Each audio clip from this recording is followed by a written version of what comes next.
Salam alaikum, bonsoir à toutes et à tous. Je suis Miranda et ce soir je viens apporter mon soutien infaillible à Ahmed Moalek.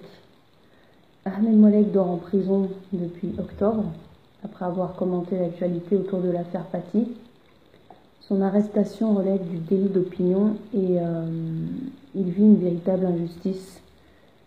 Donc en tant que croyante et de personne éprise de justice, je me dois de me placer du côté d'Ahmed Moalek. Pour tout dire, c'est quelqu'un que j'écoute attentivement depuis le premier confinement et il expose les livres révélés, donc Torah, Psaume, Évangile et Coran.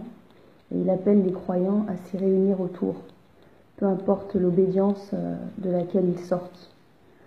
Avec pour leitmotiv, il n'y a de Dieu que Dieu, seul et sans associé. Ahmed Moalek dénonce aussi le terrorisme, puisqu'il le subit lui-même depuis une dizaine d'années. Donc on est vraiment dans l'inversion accusatoire. On l'accuse de terrorisme alors qu'en fait c'est lui qui le vit. Et ça aussi c'est une injustice, donc il a tout mon soutien.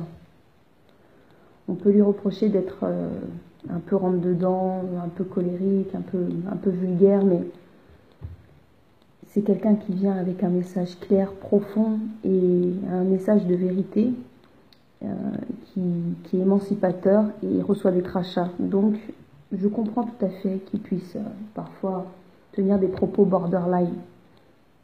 Ahmed Moalek, comme Killuminati au passage, sont des personnes qui viennent avec les livres dénoncer les failles du système et pour cela, ils dorment en prison ce soir. Donc on se rend compte que l'attaque, elle vise les livres. Croyants, croyantes, brandissez les livres pour Ahmed, pour Killuminati, pour la justice, pour Dieu.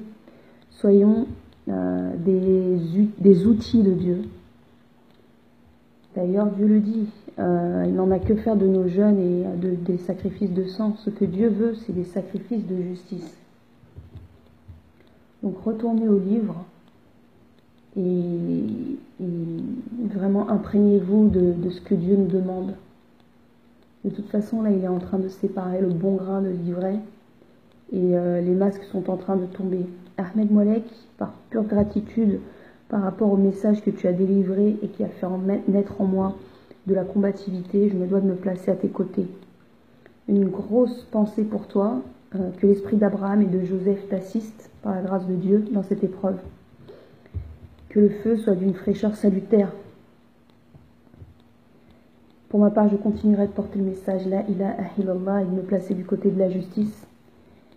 Et j'invite les croyants à faire autant. Que Dieu soit dans nos esprits tout le temps, que la victoire nous appartienne, croyants et croyantes. Salam alaikum, la paix sur vous toutes et tous.